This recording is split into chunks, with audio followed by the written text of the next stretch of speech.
माननीय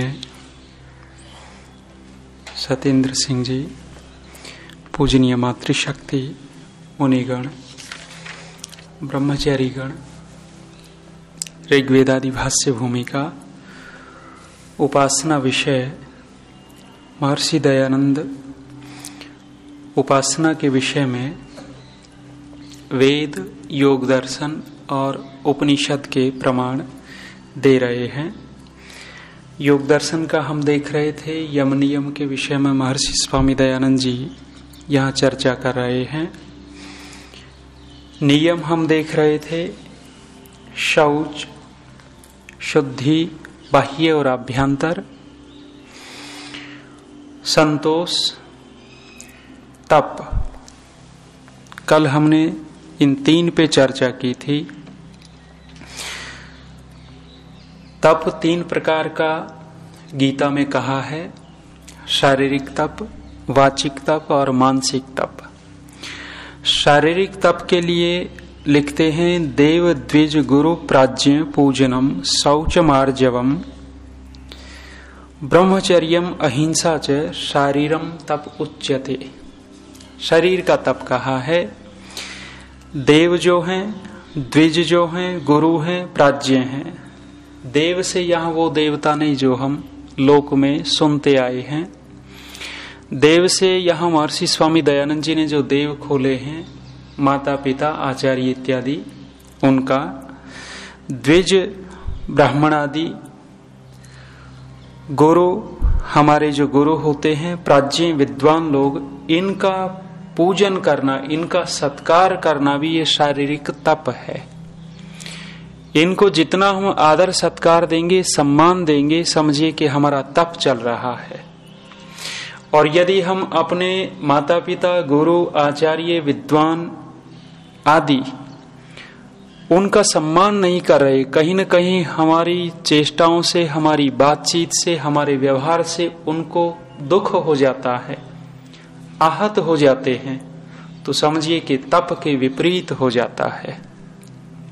तो तप में गीता के अंदर ये भी खोला, शौचम आर्जवम, सरलता और आर्जव, ऋजुता, सरलता। सरल जो व्यक्ति होता है, बहुत बड़ी बात है सरलता की। माने जहां जहां अहम टकराता है, अहंकारिता आती है, वहां सरलता नहीं होती। जिसमें जितना जितना अहम भाव होगा, अहंकार होगा, उतना उतना व्यक्ति कठोर और कुटिल होता चला जाएगा। और जो व्यक्ति जितना जितना अहंकार से रहित है, उतनी ही उसके अंदर सरलता मिलेगी। वेग उठते हैं हमारे अंदर, अनेक प्रकार के वेग, और उन वेगों के अंदर क्या क्या बह जाता है पता ही नहीं लगता। और अभिमान में आकर के व्यक्ति बहुत वेग उठा लेता है। कवि जी घूम रहे थे नदी के ऊपर। कवियों को शोभा बहुत अच्छी लगती है, सुंदरता, प्राकृतिक सौंदर्य देखा करते हैं। कवि जी ने नदी के ऊपर देखा, वृक्ष बहुत सुंदर लग रहे हैं, मोहित तो उठे। 2-4-10 दिन बाद गए तो उजाड़ उजाड़ दिखा, कुछ है ही नहीं, वृक्ष नहीं, घास नहीं और कुछ नहीं, सुंदरता चली गई। कवि ने पूछ ही लिया कि मैं कुछ दिन पहले आया था, तेरे किनारों के ऊपर बहुत अच्छे अच्छे वृक्ष थे, सुंदर बहुत लग रही थी। नदी से प्रश्न कर दिया कवि ने। नदी का उत्तर क्या था? कहने लगी, जब 2-4-10 दिन पहले आए थे, मेरे अंदर वेग नहीं था, और जब आप बाद में आए हैं, इस बीच में मेरे अंदर वेग बहुत उठा। और वो वेग क्या क्या बहा ले गया, मैं उस समय होश में ही नहीं थी, और आज मैं उजाड़ खड़ी हुई हूं, श्रीहीन हो गई। पता लगा कि वेग के अंदर जब व्यक्ति नियंत्रण नहीं करता तो श्रीहीन हो जाता है। चाहे वेग वो कौन सा भी हो, क्रोध का, ईर्ष्या का, काम का, जो भी वेग उठता है, उस वेग में निश्चित है व्यक्ति श्रीहीन हो जाता है। तो ये अहम का जो भाव है, टक्करें जो बजती हैं, चाहे संस्थाओं में हो, चाहे समाज में हो, चाहे घर में हो, वहां जब जब वो लड़ाइयां होती हैं तो अहम ज्यादा होता है। वहां दो व्यक्ति रस्सी पकड़े खड़े हैं, एक उधर खींचता है और एक उधर खींचता है, ताकत दोनों में बराबर है, दोनों में ताकत बराबर है, बल बराबर लगा दिया तो बल लगा है तो रस्सी टूटेगी और दोनों धड़ाम से गिरेंगे। गिरना दोनों को है, लेकिन दोनों रस्सी खींच रहे हैं, एक व्यक्ति ढीला हो जाए तो कौन गिरेगा? सामने वाला गिर जाता है, ये व्यक्ति बचा रह जाता है। अर्थात यदि हम अपने अंदर सरलता ले आते हैं, आर्जव ले आते हैं, ऋजुता ले आते हैं, तो निश्चित है हम तो गिरेंगे नहीं, सामने वाला भले ही गिरता रहे। तो यहां कहा कि तप जो है ये सरलता। ब्रह्मचर्यम अहिंसा च, ब्रह्मचर्य को भी शारीरिक तप कहा है, और हिंसा न करना ये भी शारीरिक तप कह दिया। वाणी का भी तप कहा उन्होंने। अनुद्वेग करम वाक्यम सत्यम प्रियम प्रिय हितम च स्वाध्याय अभ्यासने चैव वांगमयम तपुच्यते। स्वाध्यायाभ्यासने, स्वाध्याय का अभ्यास। दो तीन कहे। वाणी का तप क्या है कि हम किसी को उद्वेग करने वाला वाक्य न बोले। दूसरा कहा सत्य और प्रिय। तीसरा कहा है कि स्वाध्याय में लगे रहना, स्वाध्याय का अभ्यास करते रहना, ये वाणी का तप है, मौन रहना आदि। ऐसे ही मन का भी तप कहा है। ये तीनों तप गीता ने कहे हैं, मन का मैं पढ़ नहीं रहा। अगला इसमें गिनाया महर्षि स्वामी दयानंद जी, इसका भाष्य कर रहे हैं। स्वाध्याय नियम का चौथा अंग है स्वाध्याय।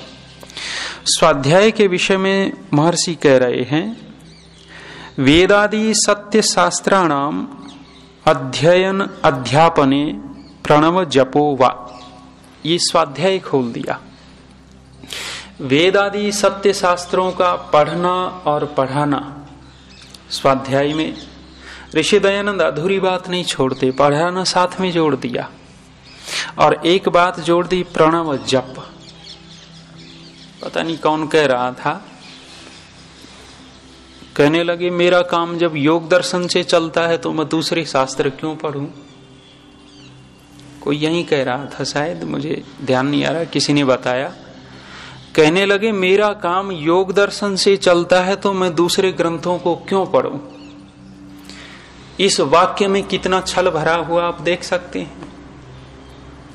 माने व्यक्ति अपनी कमजोरी नहीं कह रहा कि मेरा सामर्थ्य नहीं दूसरे शास्त्र पढ़ने का, मैं दूसरे शास्त्रों में मेहनत नहीं कर सकता, ये नहीं कहना चाह रहा।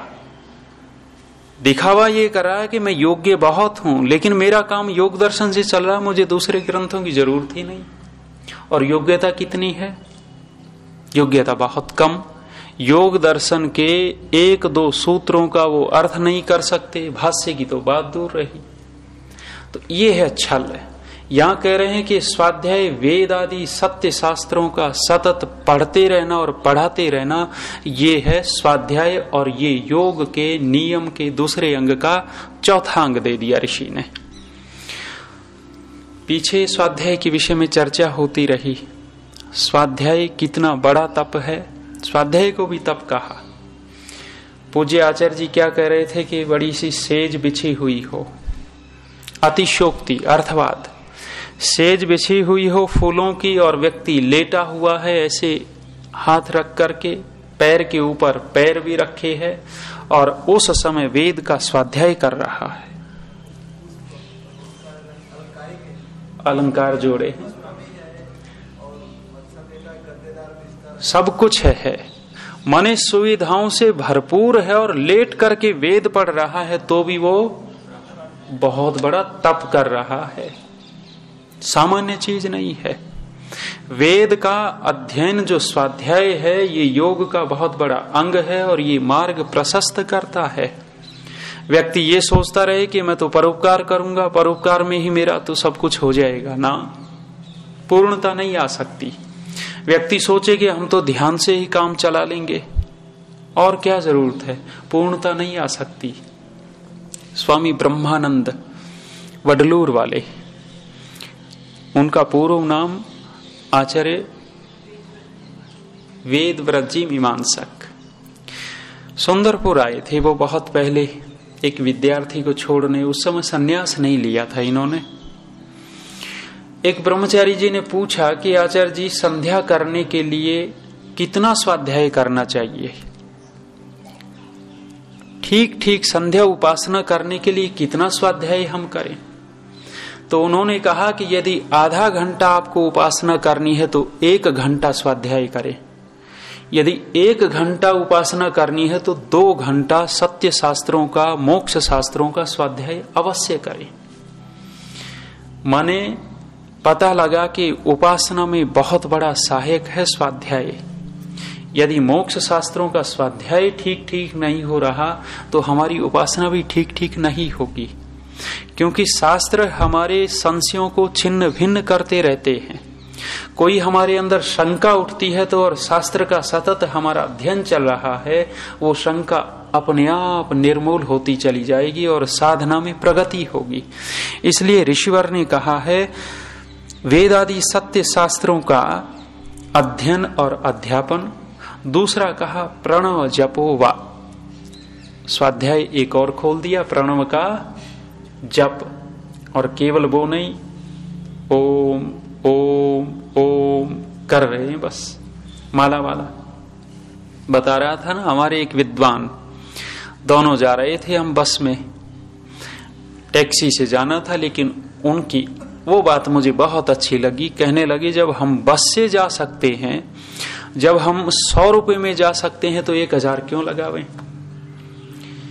मैंने कहा जी उनकी व्यवस्था है, लेकिन वो नहीं माने और बस में गए। बहुत अच्छा लगा, वो 1000 रुपए खर्च नहीं किए, बस में गए। बस में गए तो बस में बैठे, थोड़ी देर बाद थोड़ी सी बातचीत हमारी हुई, और थोड़ी देर बाद उन्होंने अपने थैले में से माला निकाल ली, और माला निकाल करके आंख बंद कर ली। मैंने कहा, आचार्य जी आप तो ऋषिवर के दीवाने हैं, आप तो आर्य समाजी हो, ये क्या कर रहे हो? अरे आपको नहीं पता है जी, गहराई है इसमें, रहस्य छिपे हुए हैं, आपको नहीं पता।